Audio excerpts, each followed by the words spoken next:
Talk Romance Books. I am Lorelai, your host, and I'm so excited today to have Amy Ewing joining us. Welcome, Amy. Thank you so much for having me. I'm so excited to be here.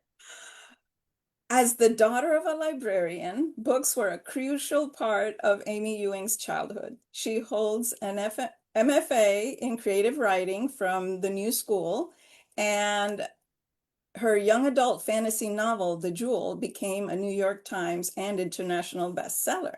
She also publishes adult contemporary romance, including The Irish Goodbye and her forthcoming title, The Plus One List. Amy lives in New York with her fiance, two rescue dogs, and more books than she has shelf space for. Isn't that like our dream, right? Not having enough shelves. Not all of us. Before we begin, I'd like for you to share something that made you smile today. Oh my gosh. So I ate the most amazing tomato today. That is Um, yummy. I generally really actually don't like tomatoes except in like the 4 weeks of the year in which they're actually in season. And there's a farmer's market in the park near my apartment in New York. And I went this weekend and I got these tomatoes and I was like, oh my gosh. These I need to go back every weekend now and get tomatoes and eat tomatoes every day until Oh the end of my summer. gosh. What did you eat about? Did you pair it with mozzarella? Oh my gosh. No, I mean that's on the list. I'm gonna make That's them like next. in every Okay. single way I possibly can. I had it on, I made like an avocado toast with pickled onions and this tomato and feta. Oh, So it was yum. perfect. Yeah. Yes. I just say it because my son sent me a picture. He was in Italy and he sent it and it was the tomatoes, beautiful tomato, mozzarella, olive oil. Oh Or my okay, God. let's keep No, going. now I'm hungry.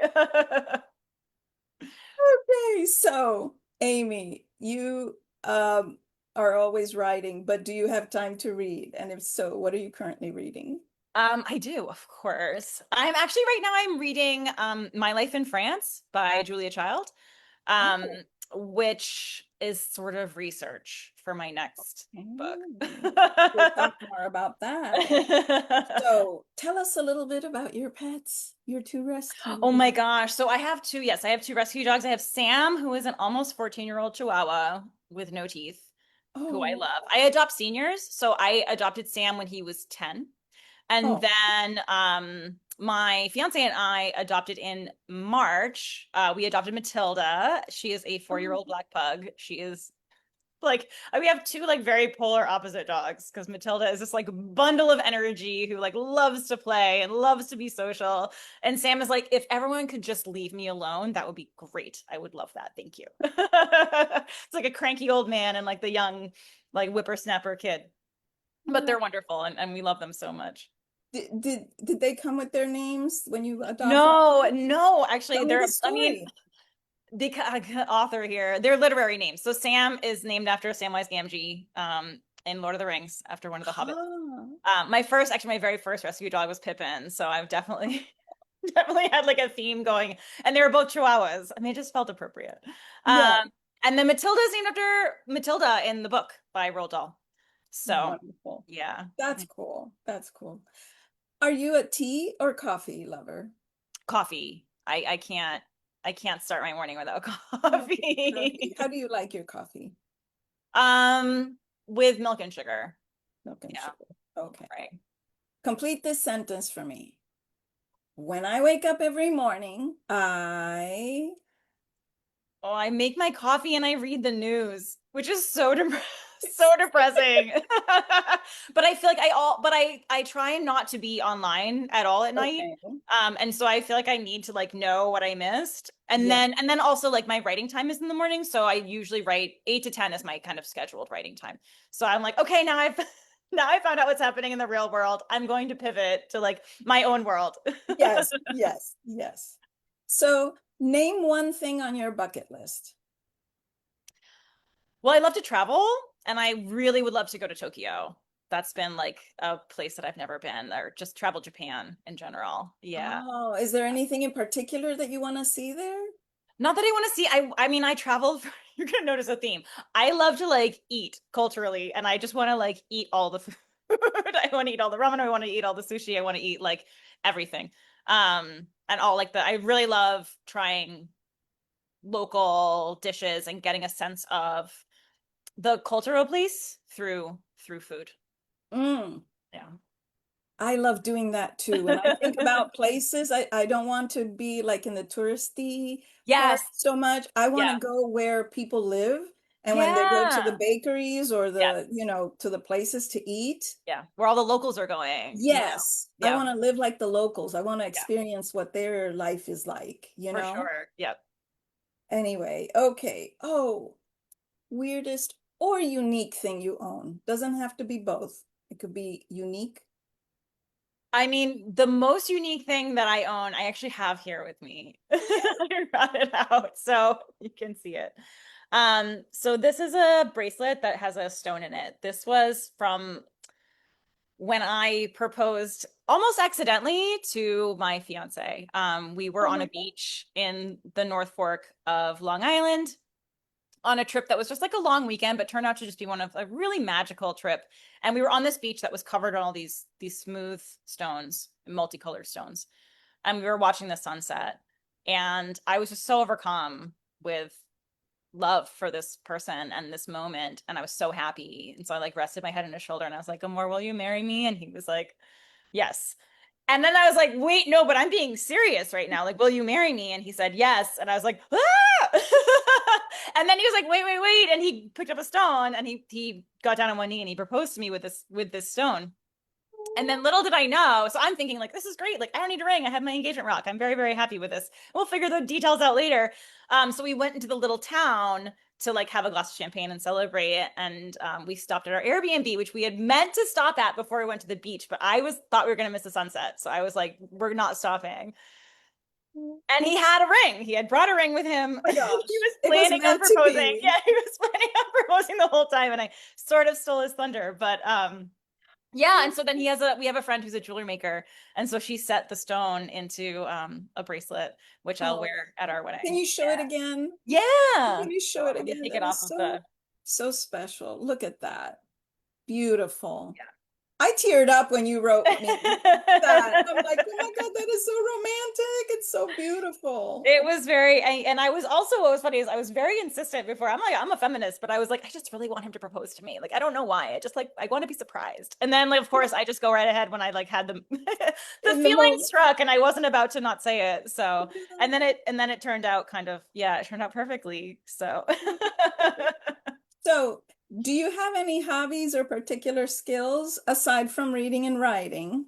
well, well, you'll be shocked to learn I love to cook. Cooking is one of my Yes. favorite things to do.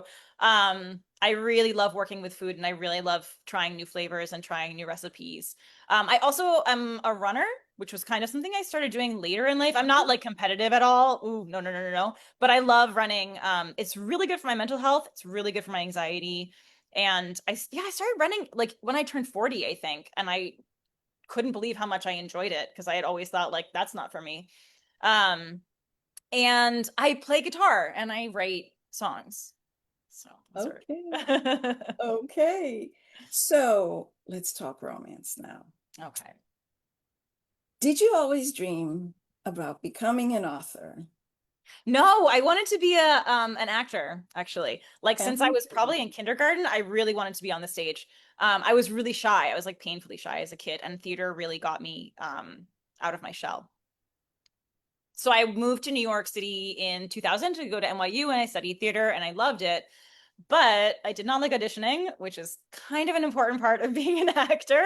I did not like the rejection that came along with it. And I did not like, I don't know, I think it was just something that I was never able to push myself out of my comfort zone to do.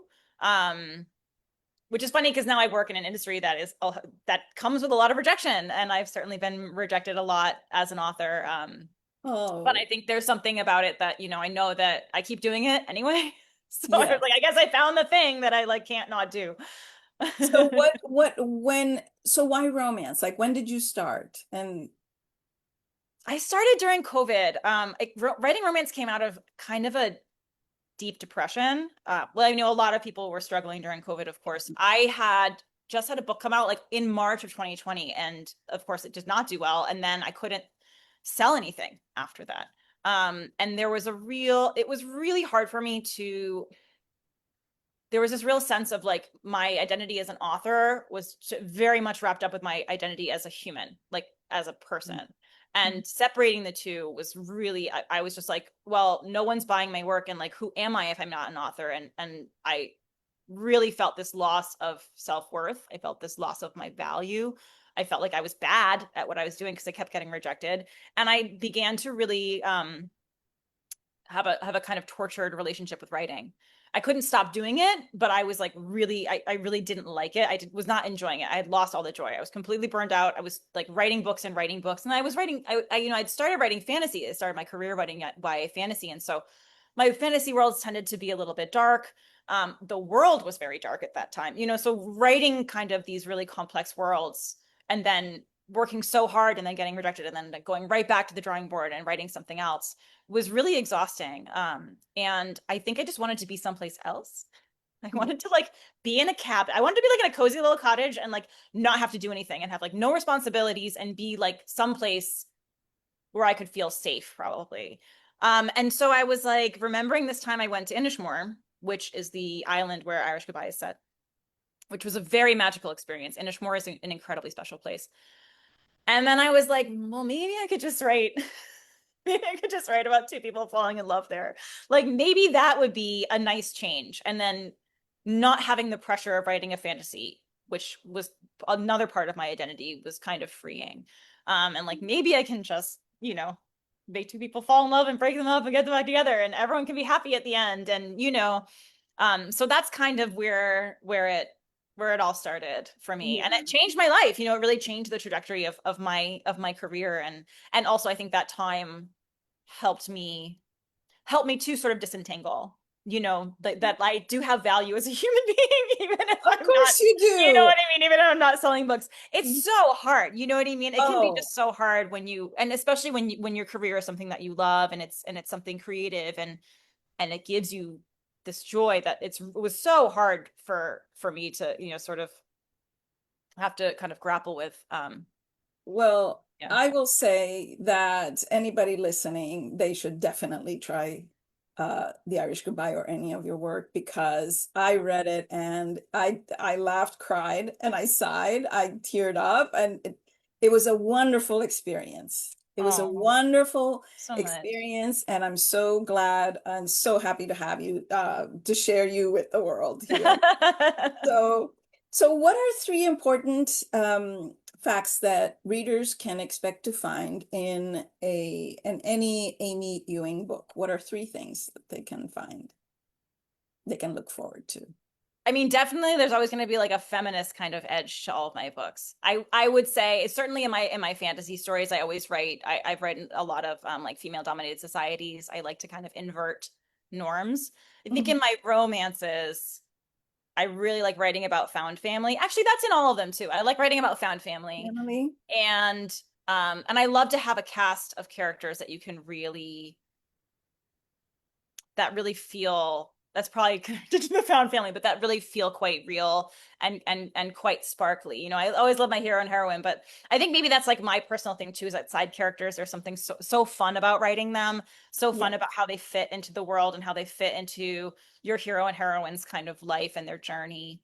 Um, and I guess also I usually I try and write things that like I can deal with like deep emotional elements like grief, for example, in the Irish Goodbye, or anxiety and mental health rep in the Plus One list, but with a lot of like humor as well and a lot of joy. Yeah, definitely. And your books are open door? Yes, They're open yes, door. yes. Wonderful. So tell us a little bit more. What inspired you to write The Irish Goodbye? Because now we know you went there. What Yes. what I mean, inspired that you? I feel Tell like us this about. the story is just like this depression from COVID. And then just kind of like from there, that's where it started. And I knew that I mean, Cordelia is actually, so Mhm. Cordelia is a street photographer, and she was very successful, and then her father died very suddenly. And she kind of lost herself in her grief, and by the time she surfaced, the photography world had moved on without her, and she could not kind of find her footing in it again. So I was like, I really wanted to write someone who was struggling with their career, and I Yeah. wanted to give them a happy ending, you know what I mean? And I didn't want to write a writer. I really will never write a writer. I really don't like I Right. don't like when, like, sorry, Emily Henry, but I don't like when people write writers. That's like my own personal thing because I'm like, I am a writer and I want to learn about, I got to learn about photography, which was really fun. Um, Yes. I really enjoyed learning about photography because I'm not that kind of artist at all. Um, And and tell then, us, yeah, mhm. no, no, no, And tell no. us about Niall. Yes. So Niall is a aspiring chef, of course. And he is coming home to Inishmore after having discovered his fiance and their business partner having sex in the restaurant that they were supposed to be opening very, very soon. So he has lost everything. He has lost his like dream of opening his own restaurant, and he has lost the woman he thought he was going to spend the rest of his life with. And he's forced to come home to his like overbearing father, to his hometown, which like no one wants to come home to your hometown, kind of Yeah. having, you know, lost your dreams. And his father runs like the very successful local pub on Inishmore, which is based on a real place. And so he has to go work for his dad's restaurant, which is like, ugh. So poor Niall is really going, both of them are kind of really going through it. Um, Yeah. So the tropes, what tropes can we find in The Irish Goodbye? it's enemies to lovers. They definitely they meet and literally bump into each other. And Niall's kind of like, oh, this tourist. And she drops her camera, which was a gift from her father, and the lens breaks. And so she's like, this jerk face. Um, so that kind of sets their dynamic, that sets Yeah. the stage Yeah. for their relationship. It's also obviously it's forced proximity because they are on a tiny little island. Like you can like bike around this island in a morning. It is Yeah. really small. Um, it's fish out of water or like an international sort of romance, vacation romance. She is definitely out of her comfort zone being on and it is quite rainy, which is really hard to, I think, for her to get used to at first. Um, I'm thinking what else? I think that's it. I feel like Mm. I may be missing some, but What do you hope readers will gain or experience when they read The Irish Goodbye or any of your books? What is your hope? well, I think first I hope that people like feel I always want to create a sense of escapism. I think that for me, and in a wonderful way, right? Like I want people to feel like they are just entering a different world, whether it's a fantasy world or a place in this world that you could actually visit. I would love for people to come out of the Irish Goodbye wanting to visit Inishmore because Yes. it is such a special place. And I really hope that people feel like that joy. There's nothing like that good catharsis at the end of a good romance where you're just like, oh, like, yes, yes. I can see your lives together and I'm so happy for you guys and like everything worked out, you know. And I hope that that that that people walk away feeling that joy. Yes. Well, before you tell us what you're currently working on, because I know this one, the plus one Yes. list, can you give us a little pitch? I got it in the mail. Oh my gosh, it's It's so an advanced reader copy. pretty. I'm so lucky. So the plus one list is about Eloise, a New Yorker who struggles with anxiety, and definitely prefers the company of her senior rescue dogs to that of people. But her best friend has just gotten engaged to a Mexican guy from a very wealthy family, and so there's going to be this lavish wedding in Mexico City, and it is required that everyone bring a date. Now, for Eloise, who does not like humans, that is very, very difficult. So they end up using a exclusive plus one list that kind of is something that the groom's family circles uses. So it's like a list of like eligible men and like descriptions of them. And she gets matched up with Augustine. Augustine is a recent immigrant to New York from Mexico City. He is a journalist and he is working on the article of his career, which is kind of uncovering a family secret. And he needs an invite to the wedding in order to finish the article. But of course, Eloise does not know this. She does not know that he has an ulterior motive for wanting to go to the wedding. And at first, that's fine because everything's very transactional. But obviously, things do not stay that way. They don't. No, they don't. So can you share what you're currently working on? Oh man. So I almost had this as my thing that made me smile because it did make me smile, but the tomato was really great. I did just send pages to my editor today. I can't talk about it too much because I have not sold this yet. Okay, And I'm like so that's superstitious, okay. but As I'm long as we really know excited. that there's something coming, Yes, we're happy. it is a romance. It is going to also not take it because it's me. It will be about is actually about a chef in a much more sort of advanced way than Niall. Niall was great, but this is this character, she's like already successful and very professional in the New York City chef scene, and then she ends up going to Paris for a summer. And there's like a bit of a sliding doors type of magic element to it. Oh, So we'll see. Well, I know oh my I'm gosh. very excited about it, but we'll see. So I'm hoping Oh that my, my editor likes it. yes, I hope she Um, does. I can't wait to read that one. Okay, so where can readers find you? you can find me at Amy Ewing Books. My website is Amy Ewing Books. My Instagram is Amy Ewing Books. My TikTok is Amy Ewing Books. So basically that's always where you can find me. I did just start a newsletter finally. So you can sign up at my website and I will be posting, you know, obviously any information about the books, any information about new books, any like excerpts or fun extra stuff, photos of my dogs, probably some recipes. Oh, wonderful. Yes, definitely. Well, Amy, thank you so much for sharing all these wonderful insights with our viewers and our readers. We are now going to go and meet with the Littler ladies and go ahead and chat with you, and also to play a game of Two Truths and a Lie. To Okay. everyone Thank you so watching, much. thank you so much for watching, and we will see you next week with another amazing author. Bye now.